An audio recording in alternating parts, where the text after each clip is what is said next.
भारत की पारंपरिक कारीगरी एक ऐसी विरासत है जिस पर हम सबको गर्व है। पर क्या हमने कभी ये सोचा है कि आज की तेज रफ्तार दुनिया में इन कारीगरों को आगे बढ़ने के लिए किस चीज़ की ज़रूरत है? आज हम एक ऐसी ही सरकारी योजना पर बात करने वाले हैं जो इन्हीं हुनरमंद हाथों को एक नई ताकत देने के लिए बनाई गई है।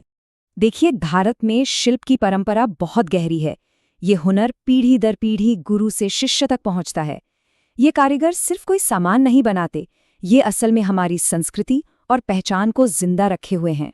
इन कारीगरों की असली पहचान ही इनके हाथों का कमाल और इनके पारंपरिक औजार हैं। चाहे वो लोहार हों, सुनार हों या बढ़ई, ये सभी अपने हुनर से कमाल की चीजें तैयार करते हैं। और हाँ, ये कोई छोटा मोटा समूह नहीं है। ये कारीगर और शिल्पकार हमारी अर्थव्यवस्था का एक बहुत बड़ा और अहम हिस्सा हैं, जो ज्यादातर खुद के बलबूते पर अपना काम करते हैं। लेकिन एक बहुत बड़ी चुनौती भी है। इतने जरूरी होने के बावजूद ये कारीगर अक्सर हमारी अर्थव्यवस्था के अनौपचारिक यानी अनऑर्गेनाइज्ड सेक्टर में काम करते हैं, और इसी वजह से उन्हें वो सपोर्ट नहीं मिल पाता जिसके वो हकदार हैं। इन्हीं पारंपरिक कारीगरों और शिल्पकारों को विश्वकर्मा कहा जाता है, और असली मुश्किल यही है कि ये आमतौर पर फॉर्मल इकोनॉमिक सिस्टम से बाहर होते हैं, जिससे इन्हें बहुत से फायदे नहीं मिल पाते। तो सवाल ये उठता है कि इस चुनौती से निपटने के लिए सरकार कर क्या रही है? इसका जवाब है प्रधानमंत्री विश्वकर्मा योजना। चलिए जरा इसे ठीक से समझते हैं कि ये क्या है और ये कैसे इन कारीगरों की जिंदगी बदल सकती है। तो पीएम विश्वकर्मा एक सेंट्रल सेक्टर स्कीम है। सीधे शब्दों में कहें तो इसका मकसद है कारीगरों को शुरू से लेकर आखिर तक हर तरह की मदद देना, ताकि उनके बनाए प्रोडक्ट्स की क्वालिटी और भी बेहतर हो और वो ज्यादा से ज्यादा लोगों तक पहुंच सकें।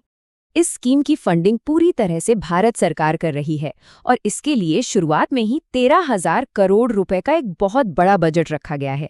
ये रकम दिखाती है कि सरकार इस मामले को कितनी गंभीरता से ले रही है। फिलहाल ये योजना अगले 5 सालों के लिए लागू की जाएगी, जो साल 2027-28 तक चलेगी।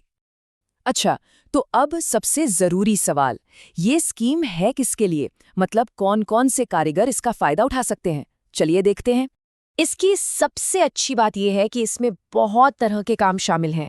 आप इन तस्वीरों में ही देख सकते हैं। नाव बनाने वालों से लेकर मिट्टी के बर्तन बनाने वाले कुम्हार तक सबको इसके दायरे में लाने की कोशिश की गई है। तो देखिए, शुरुआत में इस योजना में 18 पारंपरिक कामों को शामिल किया गया है।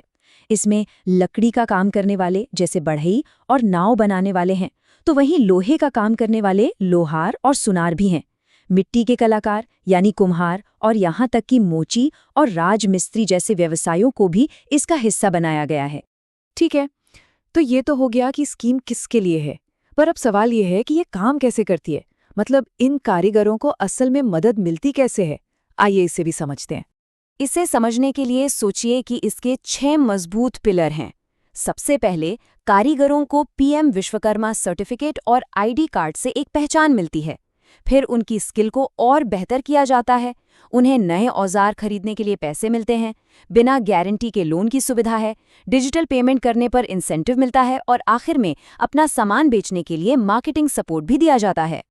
अब ये जो स्किल सिखाने का प्रोसेस है, ये भी बड़ा सिस्टमैटिक है। सबसे पहले कारीगर के हुनर को परखा जाता है, फिर उन्हें 40 घंटे की बेसिक ट्रेनिंग दी जाती है, और अगर कोई अपने हुनर में और माहिर होना चाहता है तो उसके लिए 120 घंटे की एडवांस ट्रेनिंग का भी ऑप्शन है। और ये वाला पॉइंट तो बहुत ही कमाल का है। जैसे ही किसी कारीगर की स्किल वेरीफाई हो जाती है, उसे नए और मॉडर्न औजार खरीदने के लिए 15,000 रुपये का एक ई वाउचर दिया जाता है। ये एक सीधी और बहुत प्रैक्टिकल मदद है। जरा सोचिए, एक दर्जी जो सालों से हाथ से काम कर रहा है, उसे अचानक एक नई सिलाई मशीन मिल जाए। इससे क्या होगा? न सिर्फ उसकी स्पीड बढ़ेगी, बल्कि उसके काम की फिनिशिंग भी कई गुना बेहतर हो जाएगी। बस यही इस मदद का असली मकसद है। और पैसों की मदद का क्या? उसके लिए भी बहुत बढ़िया इंतजाम है, और सबसे बड़ी बात, बिना किसी गारंटी के लोन। कारीगरों को अपने काम के लिए पहले 1 लाख रुपए तक का लोन मिल सकता है, और अगर वो अपना काम बढ़ाना चाहें तो बाद में 2 लाख रुपए तक का लोन भी ले सकते हैं। चलिए अब थोड़ा बड़े नजरिए से देखते हैं।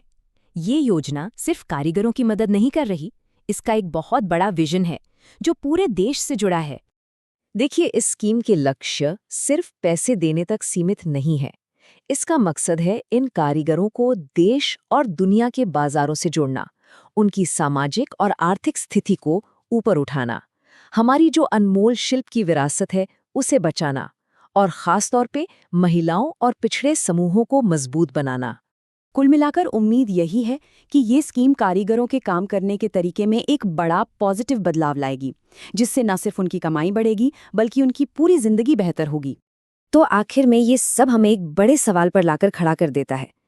आज के इस मॉडर्न ग्लोबल इकोनॉमी में हम अपने पारंपरिक हुनर को कैसे जिंदा रख सकते हैं और आगे बढ़ा सकते हैं? पीएम विश्वकर्मा योजना इसी दिशा में एक बहुत जरूरी कदम है। ये परंपरा और तरक्की के बीच एक पुल बनाने की एक ईमानदार कोशिश है।